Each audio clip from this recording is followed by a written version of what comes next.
In this video clip today we will see law of trust. Law of trust, especially English law of trust, stipulates dual ownership. Dual ownership in the sense there may be two different ownership. First of all, if you see the dual ownership, there's a legal ownership.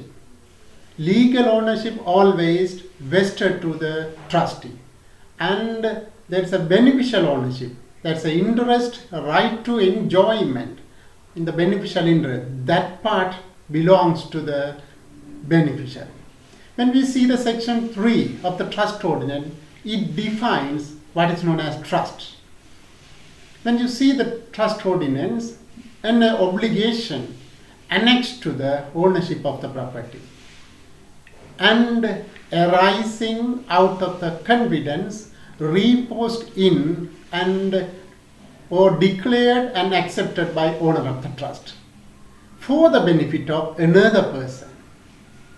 For the benefit of another person.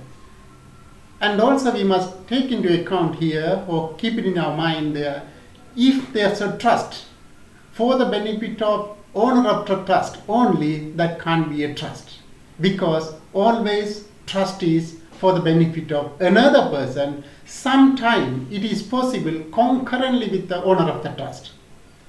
And here also in Sri Lanka we define and includes that there is the ownership of trustee as well as ownership of beneficiary. That's dual ownership. Some extent we recognize the concept. That's why we say that here in Sri Lanka there is a ownership of the trustee vested to the trustee. Then always the trustee has some sort of legal ownership because the property is transferred to the trustee. Then he becomes owner of the property. The beneficial enjoyment always vested to the third person. That's we have said when for the benefit of another person. That means it is for another person. Then he has some sort of beneficial interest. Then he has entitlement to enjoy the beneficial interest. Then we will see now we have defined these what is known as trust as it is given in the trust ordinance. Then we will go further and we will see there are some regime similar to the law of trust or trust. Then what we can see is now we will see the similarities and differences between the trust and other regimes. First of all, we will see what is known as trust that we have seen now. Now we will see the similarities and differences between trust and contract.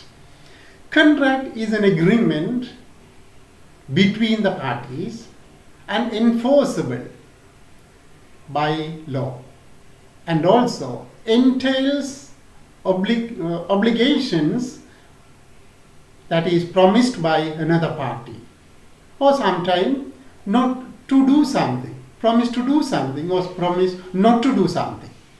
That is contract that we have studied. Then the trust is something different concept in the respect of beneficial interest as well as legal ownership. There's a contract, suppose there's a contract to transfer the deed. That the deed always, the original ownership of the property vested to the another person. Then by the contract, the property transferred to another person. Then the ownership also transferred. There is no beneficial interest. Even though if you recognize the beneficial interest, it goes with the ownership of the property. Then we will see further, we will see the example here. A promises to B, he will pay money to C. In these circumstances, if A fails to do that, B can file an action, but the problem is here, he can file an action and ask for damage, not substantial amount of damage. That's a nominal damage because B does not lose anything. Because A promised to B to pay money to C. At the same time, C can't file an action because C is not a party to the contract. At the same time, we must take into account that there's no consideration passed from C to A. In those cases, sometimes C won't be able to pass the file a case against A. Another example we will see. That is something different from this one. A promised to pay some amount of money to B on the condition that B should pay such amount of money to C.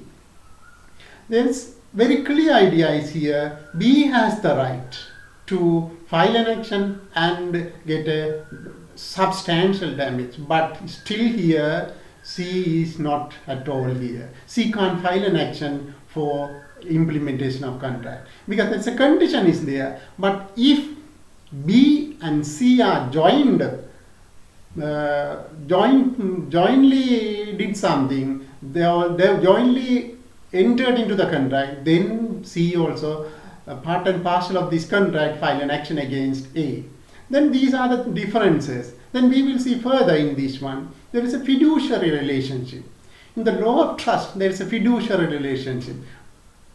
Beneficiary as well as trustee, in between them there is a fiduciary relationship. In contract, there is nothing known as fiduciary relationship. But we must keep it in our mind. But trust also, some extent that can be implemented by way of contract. Then we will see some other matters relating to other regimes. Now say the similarities and difference between the trust as well and gift. Gift is something absolute ownership, the outright transfer to another person, donee. The donor transfer the property to the donee. The property is totally transferred to donee. Donee is entitled to enjoy the beneficial interest as well as he has the ownership of the property. That is absolute transfer. But in the trust, even the property transferred from author of the trust to the trustee, the property transferred to the trustee, the ownership also transferred. But still there is a beneficial interest. That is for beneficial. That part of things are different from gift. Then we will see trust and agency. As we have seen, trust is very clear. The property is transferred to trustee. But here sometimes the property may be transferred to the agent, but still he has no entitlement at all. He must do according to the principle. What he has said, what is the instruction given from principle, that he must comply with. But here in other way, once a property transferred from the author of the trust to the trustee, that's all. There are some conditions, they must comply with the conditions in the deed of trustee. At the same time, it is not for the trustee, that is for the benefit of beneficiary. Then there may be some contract, then the principal may give some more instruction time to time. Those are like agreement. Then we will see trust and fideicommission. What are the similarities between the trust and fideicommission? Fideicommission, what is known as fideicommission? That's when the Trust Ordinance Section 3 provides that trust does not include fideicommission. Does not include fideicommission. That's a fideicommission, the concept of fideicommission introduced into Sri Lanka by way of Roman Dutch law. At the same time, we must know that trust law introduced into Sri Lanka by English law. There may be some contradiction. But when you see the fideicommission, there is a property transferred to fiduciary and it should go like thereafter to another. If anything happened to that person, say suppose A transfers the property B, if B dies or if any event occurs, the property must be transferred. So it goes. Not transferred, it goes by way of operation of law to another person. But he can't sell it. But he is the absolute owner of the property. He can't alienate the property, but the property with B, then B dies or something, then the property must go to C, then C dies or something, then it goes to D, such as it goes continuously. But whenever, suppose B holds a property, that means he has the full title of the property. he enjoys the property fully. There is nothing known as beneficial interest. But in the once the fiduciary is powers or the fiduciary's relationship with the property ends, then fideicommissaries will start again. That another person starts at that point. Then such a way it moves from one side to other side. Continuously it will go on like that. The fideicommission concept and law of trust concept can't go together. That's why the fideicommission and Entails Act number 13 of 1972 enacted by Parliament to stop the fideicommission in Sri Lanka. Whatever done earlier, that will continue, but hereinafter, that means after 1972, fideicommission cannot be executed. Then we will see the differences and similarities between the trust. Between the trust, that means between the private trust and public trust. What is known as private trust? There's a trust. Now we have seen obligation and annexed to the property and arising out of the confidence reposed for the benefit of another person. That another person, in the sense, if there are listed people, specified number of people, then it is a private trust. Sometimes the beneficiaries may be relatives of the trustee. In that case, it is a private trust. What is known as then public trust? Public trust, in the sense, it is for the benefit of public, general public, or sometimes it may be benefit for the section of the public. That's a very important point. We must see later also very clearly. Now for the time we can say, if it is for the benefit of people or the persons named, or it is for the specified people, or sometimes it may be for the relatives of the owner of the trust, then it is a private trust. If it is for the public, general public, or sometimes it may be for the section of the general public, then it must be the public trust. Then we will see the classification of trust. Classification, in the sense, now it is based on creation, not anything else, because we can classify on the basis of purpose also, that we will see later. Now here we are going to see the classifications on the basis of creation. The express trust. One. Second one, informal trust or implied trust. The resulting trust and constructive trust. First of all, we will see these are the main topic that we have to study later. Now for the introduction purpose, we will define this one. Express, what is known as express trust? Until 2017, there was no defined interpretation given. Now it is given in the Act, very recent Act number 6 of 2018. Now we will see. Express trust means a trust that is created by author of the trust, generally in the form of instrument, that is a deed of trust, in writing, with the certainty indicating the intention of the trust, but does not include constructive or de facto trust, whether charitable or not. Now here we must see there's a trust created by author of the trust with the intention to create. That's expressly. He has an idea to create the trust. That's such a way created trust. That is expressed. It should be in writing, that we know very well. But it does not include de facto trust, that arising under 107, section 107 of the trust ordinance. Or it does not include constructive trust, that arising by operation of law under chapter 9 of the trust ordinance. Those two things we should not include under express trust. Then we will see the informal trust. Sometimes we can say for the time being the trust created and or arising under section 5.3 of the trust ordinance. There may be some transactions.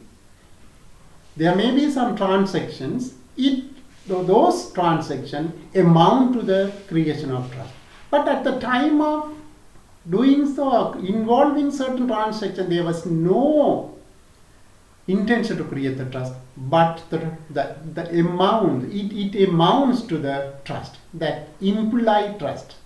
From the intention, how they have acted, we say that there's a trust. Then we will see the resulting trust. Resulting trust in the sense, very specifically we can say section 85 of the trust ordinance. 85 of the trust ordinance. What is that 85? Incapable of executing the trust, because trust is created but cannot be executed.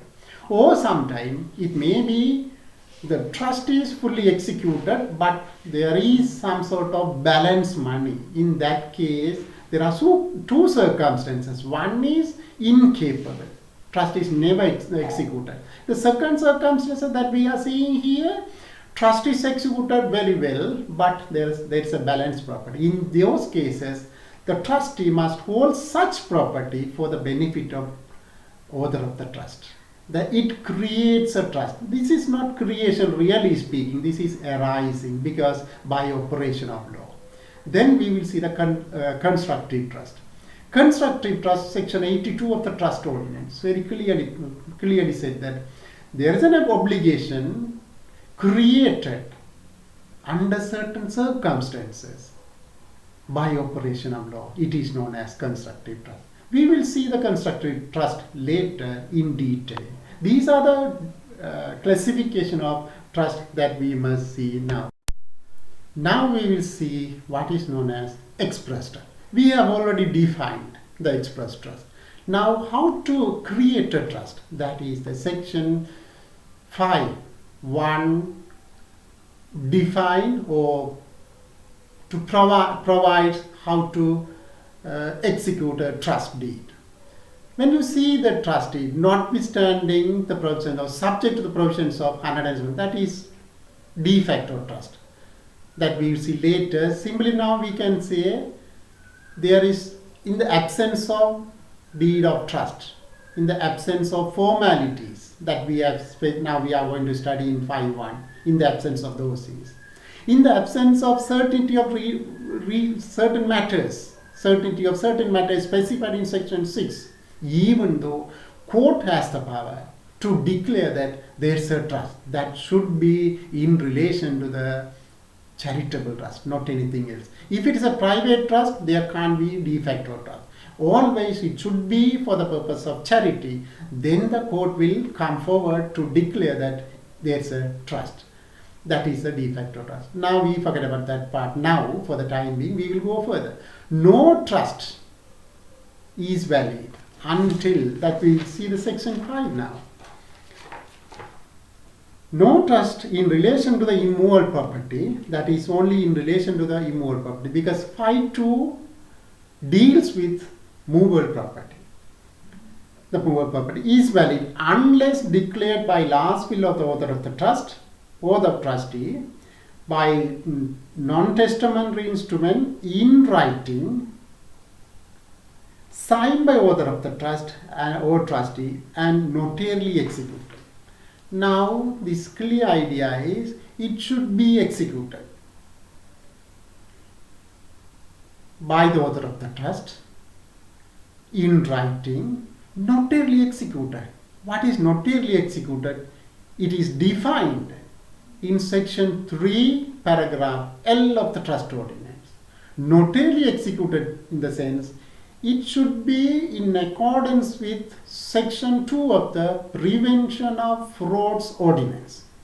That's the way it should be executed. When you see the Prevention of Frauds ordinance, it should be executed by notary public in front of 2 witnesses and in front of all these parties. All these parties should sit together and execute. That is the way it should be done. Then we will see 5.2, that is in relation to the movable property. That also should be in writing, there is no doubt at all, signed by author of the trust. But the issue is here, in 5.1 we said that it should be executed, notarially executed. It should be executed notarially. That means PFO 2. Now here we don't talk about notarially executed because This is a movable property. Then once the trust is created, the property must be delivered to another person, that is trustee. That is enough. No need to execute those things in terms of PF section 2. Now we will see what are the essentials are there. What are the essentials to form a trust? To form a trust, there must be certain qualifications, a requirement, either way you can say. Now say suppose the author of the trust, who can create a trust? What is the eligibility to create the trust? He must be a person who is competent to contract, that is given in section 3L of the trust ordinance. That is defined in this one. Then we will see that then anybody can. No, that can't be done. Who has the competent to contract? The person who has the attained of age of majority, that is 18 years. Then only he can create a trust. Then that means if there's a minor, whether he can't do that. He can't do execute. No, he can do that. But prior approval of the court. Then he must go to the court and get a sanction or the approval from the district court. Then he can execute, even in the case of minor. But the person who attained the age of majority, he has the power to competent, that he is the person who has competent to contract. Then who can be a trustee? That's the interesting part. Generally, the person who has the capability of holding a property, that's very important. But there are two types of trustees. Say suppose some cases the deed of trust, in the terms of conditions of the deed of trust, clearly express everything. Say suppose the trust property should be deposited in a bank or Sri Lanka bank. That's very clearly said that this is a bank, this is a mode of deposit that you should do. Then the trustee, like an administrative officer, he just deposit the money. But in the case, say suppose the deed of trust provides that the trustee should deposit the money in a place where he can get more interest. The discretionary powers given to the trustee to decide in which bank or the financial institution he must deposit. In that case, he is exercising the discretionary power. Therefore, he must have some sort of competent to contract. In the case of exercising discretionary powers, he must have something competent to contract, some sort of eligibility known as competent to contract. But there is nothing known as discretionary powers. Everything spelled out in the deed of trust. In those cases, you no need to do anything, just administrative. In that case, the capable of holding a property is enough, nothing more than that. As a beneficiary, simple thing is he must have the eligibility or the requirement of capable of holding a property. Generally, who has the eligibility of capability of holding a property? Anybody at all. Not only the natural person, even cooperated societies, legal person or unincorporated organization, they have the power to holding a property. Then the object, that also one of the very essential element to form a contract. When you talk about the lawful, the law defines section 4 that we will see later what are the lawful purpose, what are the illegal purpose. If it is illegal purpose, that is void.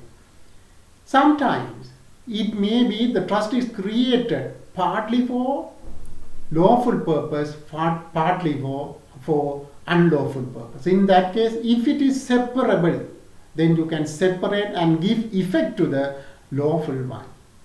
Then we will see some cases trust may be created by actions.